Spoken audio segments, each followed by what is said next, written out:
Ya Arhamar Rahimin, irhamna.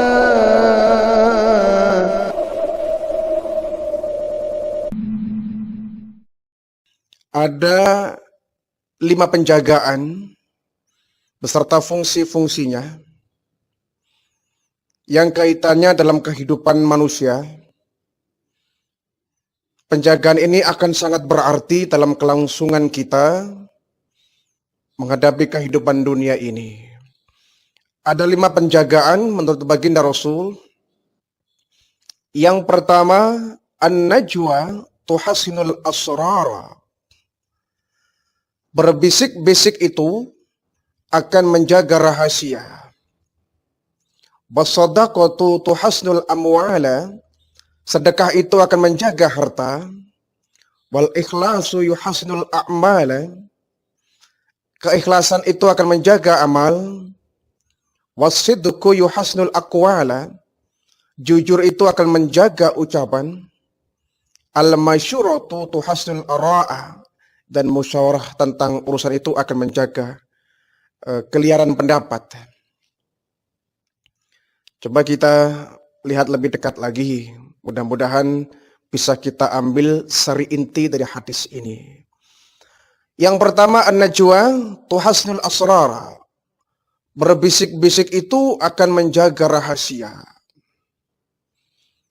Berbisik itu akan bisa menjaga privasi, kepentingan dari urusan tersebut. Ada tatkala kita berserta kawan kita, ada sebagian urusan yang mesti kita bicarakan dan diketahui oleh orang banyak. Ada mungkin urusan-urusan yang kita tidak boleh diketahui oleh orang banyak, hanya teman terdekat kita sajalah. Maka kita perlu adanya teman bicara saat kita membicarakan sesuatu yang rahasia dengan berbisik-bisik. Nah, tetapi kata baginda Rasul, ketika engkau bertiga, janganlah hanya berbisik-bisik dengan satu teman kita yang ada di tempat itu. Maka yang satu tidak diajak bicara, dia akan tersinggung. Kita sedang berbincang-bincang nih 3 orang, teman kita. Kita hanya berbisik-bisik 1 orang saja di antara 2 teman kita. Kan tentu yang satu akan curiga. Kasihan dia akan dikacangin kalau anak kita. Akan dicuekin, akan dianggurin. Ada apa ini? Kok dia berbisik-bisik, apa saya nggak boleh tahu? Jadi kalau kita berbisik-bisik, usahakan cuma kita dengan 1 orang teman kita. Lawan bisik kita. Jangan ada 5 orang berkumpul, berbincang-bincang, ya, ngobrol.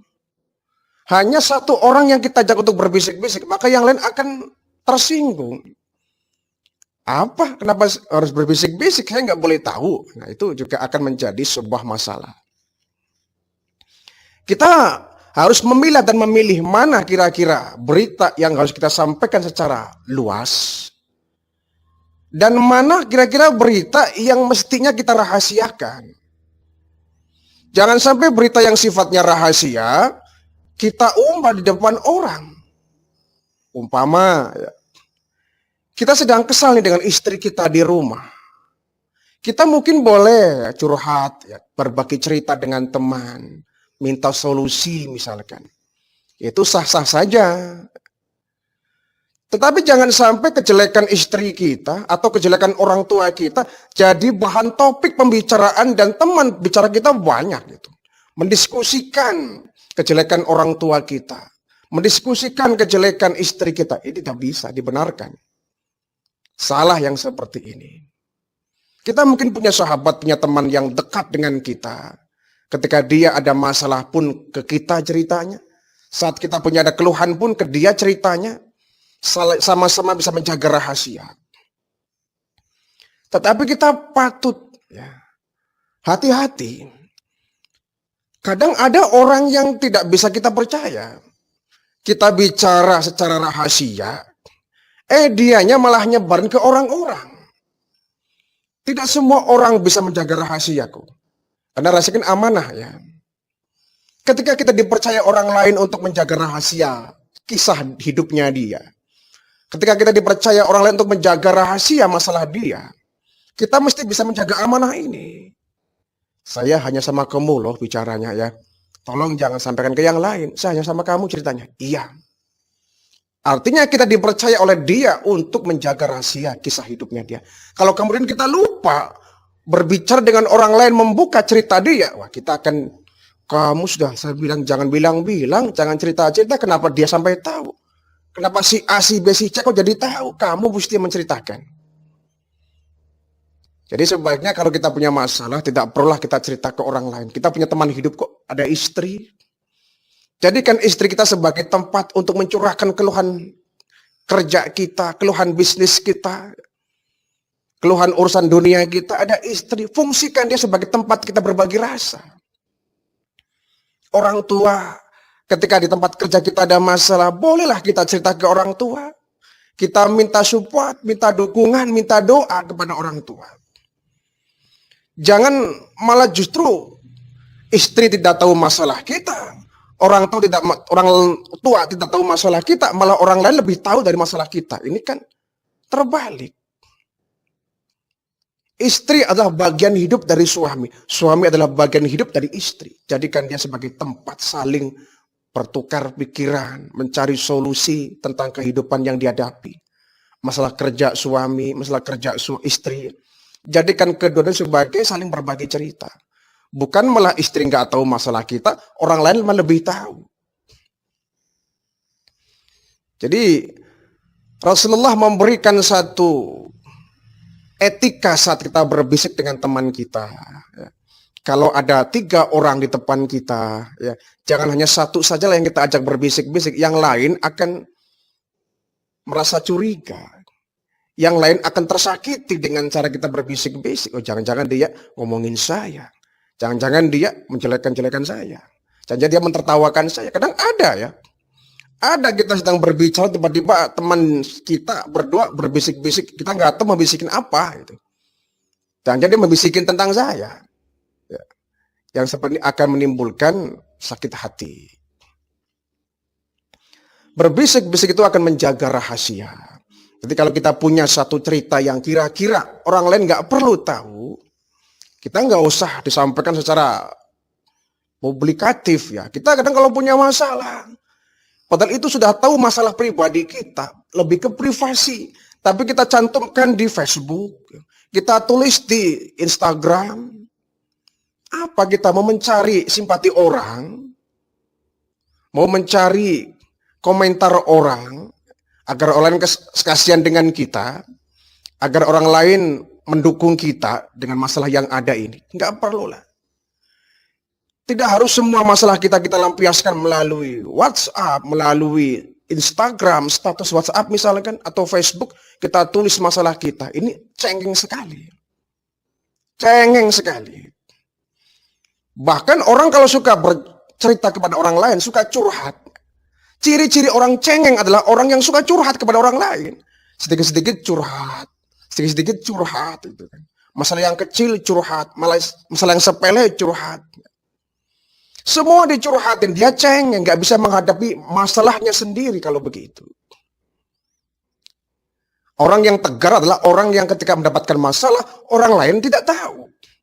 Kamu ada apa sih kok murung begitu? Ada masalah ya? Enggak ada apa-apa. Yakin nggak ada apa-apa kok.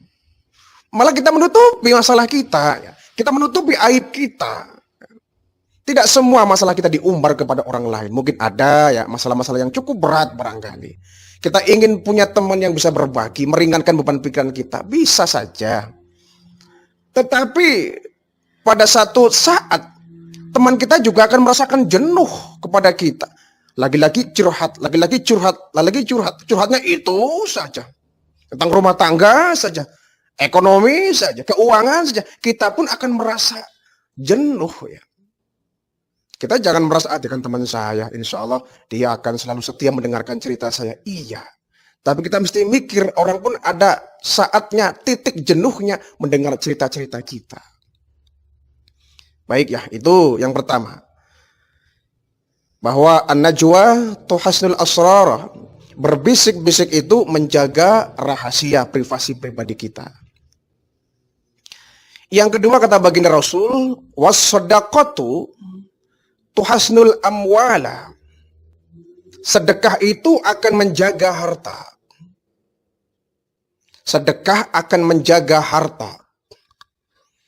Artinya kalau ingin harta kita terjaga, ya kita banyak sedekah. Pernah ada satu kejadian ya di satu pasar. Terjadi kebakaran hebat. Kebakaran yang sangat hebat. Kios-kios semua ludes terbakar. Dilalap oleh si jago merah ya. Api membara ya. Berkobar luar biasa. Satu pasar hampir ludes semua. Tapi di antara kios-kios yang terbakar, aneh. Ada satu kios di tengah-tengah letaknya itu. Tidak terbakar. Yang lain gosong habis dimakan oleh api. Ini ada satu kios yang utuh dagangannya nggak terbakar. Tidak ikut hangus. Orang tercak kagum nih, luar biasa ini. Apa nih rahasia orang ini? Jangan-jangan punya jimat nih. Jangan-jangan dia punya pengasihan. Jangan-jangan dia punya benda yang bisa menyelamatkan. Ketika diwawancara, ternyata kehebatan orang ini, dia ahli sedekah. Ahli sedekah. Dia tidak ada hari tanpa dia bersedekah. Uang hasil dagang di kiosnya itu tiap hari pasti ada yang orang lain yang dibagi ya. Berbagi kepada orang lain. Dia suka berbagi kepada orang lain dari rezeki yang dia dapatkan hasil berdagang. Jadi orang berpikir, oh ini rupanya rahasia. Kenapa dia nggak ikut terbakar kiosnya? Dia ahli sedekah. Dia suka berinfak, bersodako, menolong kepada orang lain yang membutuhkan. Ini barangkali ya. Sedekah bisa menjaga harta.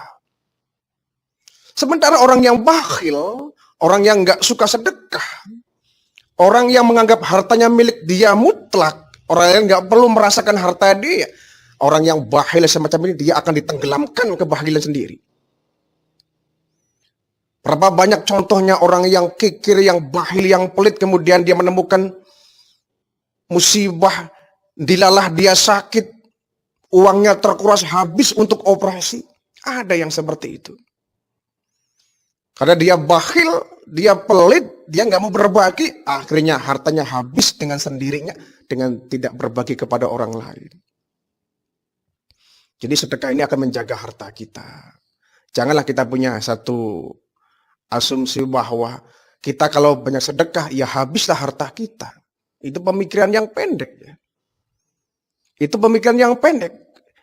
Secara matematika mungkin iya, kita punya uang 100.000, 50.000-nya kita kasih ke orang. Secara matematika berkurang uang kita. Misalnya ilmunya Allah, justru 50.000 itu yang pergi dari kantong kita akan memancing rezeki yang berikutnya. Yang jelas harta yang dibagikan kepada orang lain, yang diinfakkan, disodakohkan, bukan berkurang tapi bertambah. Itu formulanya Allah Subhanahu wa Ta'ala. Sementara orang yang bakhil, orang yang pelit justru akan semakin dikurangi hartanya. Kalau dia berharta, maka akan dibuang keberkahannya. Na'udzubillah min dzalik. Dua ya. Yang ketiga kata baginda Rasulullah, wal ikhlasu yuhassinul a'mala. Keikhlasan itu akan menjaga amal. Keikhlasan akan menjaga amal tentu ya. Kebalikan dari ikhlaskan ria. Orang yang punya penyakit ria jelas akan mengurangi pahala, bahkan akan menggosongkan pahala. Orang kalau sudah beribadah niatnya bukan karena Allah tapi karena orang lain, ingin dipuji orang lain, ingin dinilai oleh orang lain, jelas dia niatnya bukan karena Allah tapi ingin komentar dari orang lain. Sementara kita ibadah kan harus mendapatkan pahala. Ingin agar sholat kita, puasa kita, zakat kita, haji kita, ingin bernilai pahala. Ingin menghasilkan pahala. Tetapi kalau ketika kita beramal, ketika kita beribadah, disusupi ria, ya orang kalau sudah ria, pasti dia akan kehilangan ikhlas. Tidak mungkin ria dengan ikhlas bersatu, tidak mungkin. Ketika ria hadir dalam hati kita, ikhlas akan pergi. Ketika ikhlas hadir dalam hati kita, kembalikan ria pun akan pergi. Tatkala kita beribadah ikhlas karena Allah, kita nggak akan peduli orang lain ngelihat atau tidak, masa bodoh. Orang lain memuji atau tidak, masa bodoh. Orang lain akan memuji kita, komen kita, masa bodoh. Ini saya niatkan lillahi ta'ala. Salatku lillahi ta'ala. Puasaku lillahi ta'ala. Zakatku lillahi ta'ala. Sedekahku lillahi ta'ala. Haji umrahku lillahi ta'ala. Kalau lillahi ta'ala ini hadir, insya Allah riya akan pergi. Tetapi kalau riya yang ada dalam batin kita, awal kita beribadah sudah dibungkus dengan penyakit riya, bagaimana mungkin riya akan bisa mendatangkan pahala? Wa ma umiru illa liya'budullaha mukhlishina lahuddin. Bahwa Allah tidak memerintahkan kita untuk beragama, untuk melaksanakan penyembahan, untuk beribadah kepada Allah mukhlishina lahuddin, kecuali harus dengan penuh keikhlasan. Ikhlas itu kan artinya berbuat tanpa pamrih. Kalau kita sudah berbuat ada embel-embel pamrih, ya bukan ikhlas. Kita bersedekah ini berbagi kepada orang, ya, nyumbang ke orang, memberikan bingkisan kepada orang, tetapi di syuting, minta difoto, minta di syuting, agar apa? Bisa disebarkan kepada orang lain. Ini kan sudah kebungkus penyakit riya. Tidak kok Pak, saya itu berbagi kepada orang lain, difoto, disebarkan kepada orang, mungkin bisa merangsang orang lain. Ya, boleh. Tetapi kan itu sedikit sekali. Kalau kita beribadah kemudian dengan niat agar orang lain mencontoh apa yang kita berbuat, itu sih bagus. Itu mulia, kita dapat pahala dari sebab orang lain mengikuti kita. Tetapi kalau kita nggak hati-hati, akan berbalik itu. Bukan memberikan contoh kepada orang lain, malah justru kita ingin agar yang kita lakukan dipuji oleh orang lain. Kalau sudah ada niat ingin dipuji oleh orang lain, berapapun besarnya sedekah yang kita keluarkan akan nol nilainya. Berapapun hebatnya kita tahajud, kita duha, kita baca Quran, kalau sudah ada niat ingin dipuji orang, nol nilainya, enggak berpahala. Itu yang ketiga, ya. Al-ikhlasu yuhasnul a'mala. Ikhlas itu akan menjaga amal kita. Yang keempat, wasidqu yuhasnul aqwala. Kejujuran itu akan menjaga ucapan. Sebaliknya, kebohongan, kedustaan itu akan merusak ucapan kita. Orang kalau sudah jujur, ucapannya dipercaya orang. Tapi orang yang suka berdusta, orang suka berbohong, ucapannya menyebabkan orang lain nggak percaya dengan dia.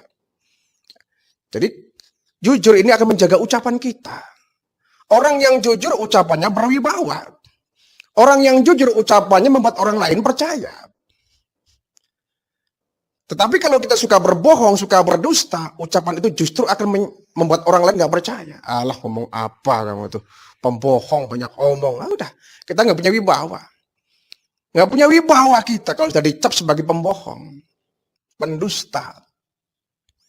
Jadi bibir ini sering sekali ya dalam sehari kita mungkin kalau menghitung berapa puluh kali kita berdosa dalam sehari ini. Kita mesti nimbang-nimbang ya, dalam hidup ini 24 jam, lebih banyak jujurnya kah? Lebih banyak dustanya? Mungkin kita lebih banyak dustanya barangkali. Kita jujur itu hanya di momen tertentu saja, di mana kita harus jujur. Tapi lebih banyaknya kita berdusta. Orang lain bilang katanya, jujur itu menyakitkan, belum tentu juga. Memang iya, dikasih